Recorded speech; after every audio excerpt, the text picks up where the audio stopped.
Good morning सर्वांना. तर आजची सुरुवात झाली माझी स्वयंपाक बनवण्यापासून, कारण की माझ्या बहिणीची तब्येत नव्हती बरोबर, त्याच्यामुळं आज स्वयंपाक मला बनवावा लागला. तर मी आज बनवत आहे शिमला मिरचीची भाजी आणि पोळी. भात वगैरे काही बनवत नाही, पोळी बनवत आहे आणि शिमला मिरचीची भाजी बनवत आहे. तर आजची माझी सुरुवात झाली स्वयंपाकपासून. सगळ्यांना सुप्रभात आणि गुड मॉर्निंग. तर चला स्वयंपाक करूया. या क्लिपमध्ये माझा फेस रेकॉर्ड झाला नाही, माझ्या लक्षातच नाही आलं ते. नंतर पाहिलं मी रेकॉर्ड झाला नाही, त्याच्यामुळे फेस काही दिसून नाही आला. नेक्स्ट क्लिपमध्ये मी ट्राय करेन की माझा फेस दिसेल. तर आपली भाजी म्हणजे शिमला मिरची कट करून झाली आहे, टमाटर बी कट करून झाले आहे, शिमला मिरची कट करून झाली आहे. तो भाजी पण झाली होती म्हणजे तोपर्यंत, म्हणून म्हटलं आता कणिक भिजवून घ्यावं.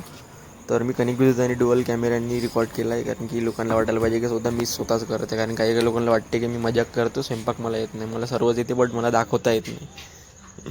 तर स्वयंपाक झाला माझा, आंघोळ वगैरे झाली, जेवण केलं आणि निघालो. कारण की आज खूप लेट झालो होतो. मला घरीच वाजले होते, 10-15 झाले होते घरीच. त्याच्यामुळे मग पटापट केले आणि निघालो मी. आता चाललो चाललो मी अकॅडमीमध्ये. आज लेट झालो, 10 वाजले. माझ्या बहिणीची तब्येत खराब होती, तर आज पूर्ण स्वयंपाक मीनच केला. लेट झालो आज, 10 वाजले. संध्याकाळी क्लायंट येणार आहे, क्लायंटसोबत मीटिंग पण आहे, वर्कलोड पण खूप आहे आज.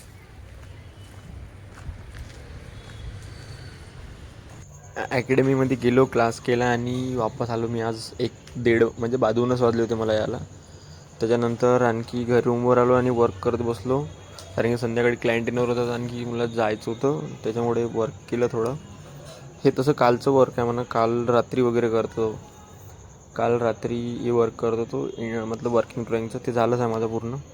3Dचं पण करत होतो, पण सरांचा फोन आला तर ते काही जास्त करायला भेटलं नाही. मग पटकन चाललं गेलं अकॅडमीमध्ये, कारण क्लायंट येणार होते. क्लायंट आले तर क्लायंटसोबत भेटत होतं. त्याच्यामध्ये आज हे 3Dचं वर्क आहे. याच्यामध्ये काही चेंजेस केले आहे, वॉशरूम टाईल्स वगैरे चेंज केले आहे. बस तेच ते एकदा रिचेक करत होतो. हे पण फायनल झालंच आहे आता. याच्यात काही जास्त चेंजेस काही आहे नाही. ही कालची क्लिप आहे, जेव्हा सरांसोबत मीटिंग चालू होती. माझं झालं होतं ते. माझ्या क्लासमधली एक स्टुडंट आहे, तिचं चालू होतं प्रेझेंटेशन. तिचं पण एक रूम आहे ना, त्याच्यामुळे तिचं प्रेझेंटेशन चालू होतं. माझ्या रूमचं सरांनी चेक केलं होतं, माझं ऑल ओके आहे. काही चेंजेस आहे थोडे मायनर, TV युनिट, टाईल्स वगैरे वगैरेचे. ते आता मला रूमवर जाऊन करावं लागेल. तिथं कालचा व्हिडिओ होता, आजचा नाही आहे, कालचा आहे.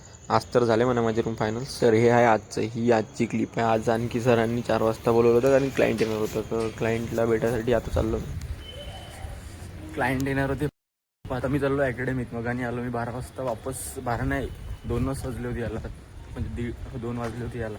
आता आणखी पुन्हा चाललो. सरांचा फोन आला लवकर येऊन, कारण की सॅटर्डे आहे, हाफ डे आहे, तर लवकर. मग क्लायंटनं तर 4:30 वाजता येणार होता आज, बट लवकर येणार. त्यामुळे आता काम तर व्हायचं आहे, अर्थ पाहू काय होतं. तसं क्लायंट तर येणार होतं 4:30ला, बट कसं आहे, एकदा आला की तो 3-4 घंटे मीटिंग चालतंच कंटिन्यू. आज होता हाफ डे, त्याच्यामुळे सरांनी त्याला लवकर बोलवलं. तरी पण तो 4 वाजताच आला ना. आम्हाला यायला घरी 6-6:30 वाजते, 6 वाजलेच यायला. तर पाहू जाऊन आज काय नवीन चेंजेस सांगते तो. तर अजून सांगेलच तो काही ना काही. त्याला आवडत नाही थोडा तो आहे म्हणा. सगळ्यांची मेंटॅलिटी वेगवेगळी असते, तर तो त्याच्या म्हणजे क्लायंट म्हटलं तर अलग अलग टाईपचे मिळतात मला. इंटेरियर डिझायनर असं नाही की आपली डिझाईन एका याच्यामध्ये फायनल होईल म्हणून. त्याला मल्टिपल चेंजेस राहते, अलग अलग डिझाईन दाखवावं लागते. बघू आता काय म्हणते, आज तर गेल्यावरच समजेल. तसं 3rd टाईम आहे वाली मीटिंग. त्याच्यानंतर पाहू आता. तसेच रोहित सर पूर्ण सांभाळते म्हणा, कोशिश करते ते की पटापट फायनल होईल.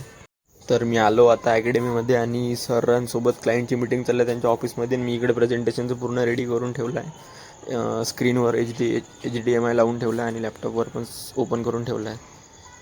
पाहू आता आज काय नवीन होतं. तर होप सो की आज फायनल होऊन जावं माझ्या रूम. यार खूप वर्कलोड आहे, 2-2 वाजेपर्यंत काम करावं लागतं. तर आता चाललो मी घरी. मीटिंग झाली फायनली, सगळ्या रूम माझ्या झाल्या सिलेक्ट. तरी पण थोडे चेंजेस आहे. कुठे TV युनिट चेंज करायचं आहे, कुठे टाईल्स चेंज करायचं आहे, कुठे वॉलपेपर चेंज करायचा आहे. सर म्हणतात पेशंट लेवल ठेव, कारण की क्लायंट असे अलग अलग क्लायंट भेटते, अलग अलग माइंडचे. खरी गोष्ट आहे ते, काय प्रॉब्लेम नाही, होऊन जाईल. शिकून जाऊ ना, हळूहळू बिगिनर जाऊ ना आपण, याच्यात काय एवढं नवीन. तर असा होता आजचा दिवस. कालचा पण नॉर्मलच होता, बट काल मी ब्लॉग्स टाकू शकलो नाही, कारण की काल माझं तब्येत नव्हती थोडी बरोबर आणि होता माझं. त्याच्यामुळे ते कामात बिझी असल्यामुळे काही काल मी ब्लॉग टाकू शकलो नाही. तर आज टाकला. तर थँक्यू फॉर वॉचिंग. लाईक करा आवडला असेल तर, आणि शेअर करा आपल्या मित्रांसोबत. थँक्यू.